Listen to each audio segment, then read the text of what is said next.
On the 22nd June of 1941, Grigol Kurasbediani was traveling to Moscow to participate in Spartakiada. This day was fatal not only for him, but for half of the world. The Second World War was started, which changed the total number of humans' destiny. The train where Kurasbediani was bombed by German aircraft. Survived, Grigol sheltered to the forest. After some days trekking, he was arrested and taken to Germany.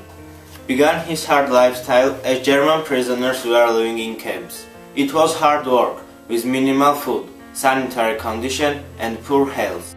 He met the end of the war in Holland. At this time there was a strict regime and a terrible attitude to prisoners in the former Soviet Union, so Grigol decided to take hostage in England.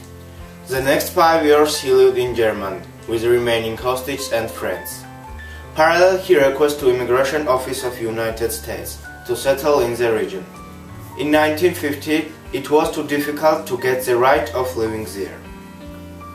After waiting for 5 years, Grigol Kurasbediani arrives in the United States and begins living in the Oregon State, in Portland, suburb Gresham.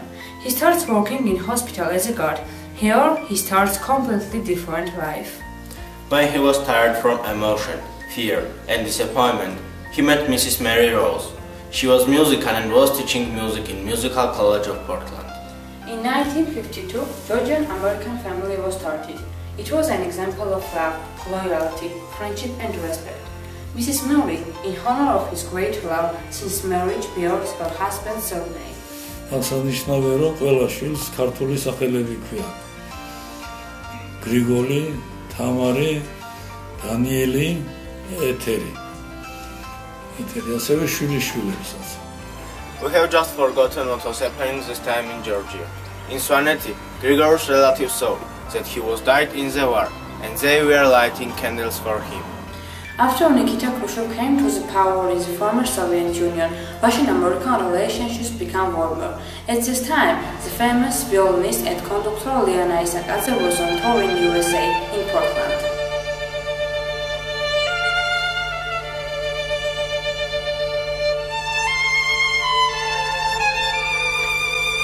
Because of a big love with husband and Georgia, Mary saw Liana Isakadze and asked for help to find Georgian relatives. This is how their Georgian relatives understand about Kurasbediani's survival. In 1988, Mary arrived in China and then through the tourist tour arrived in Georgia and settled in Tbilisi Hotel Liberia. She was looking for the Kurasbedians everywhere, in a crowded street, in police office, but without any result. Then she, as proud as a Statue of Liberty, hung the post.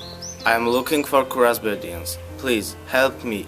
And she was walking along the Rustaveli Avenue. She finally was connected with Mikhail Kurasbedian, who is our correspondent and neurosurgeon. In 1990, the correspondence between relatives became intense. He asked his relatives to come in USA.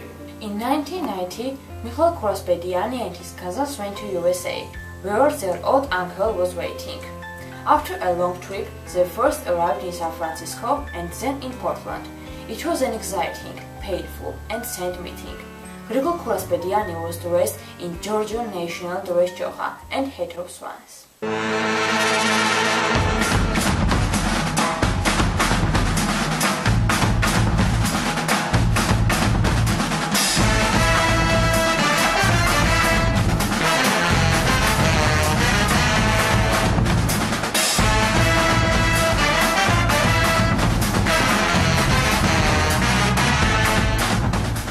There was his wife with 4 children and their husbands.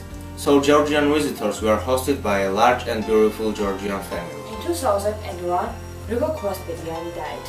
There is a portrait in Mikhail Kurasbediani's family, which was sent by Mrs. Mary, and where Grigol is born with Georgian national dress joha and hat of swans.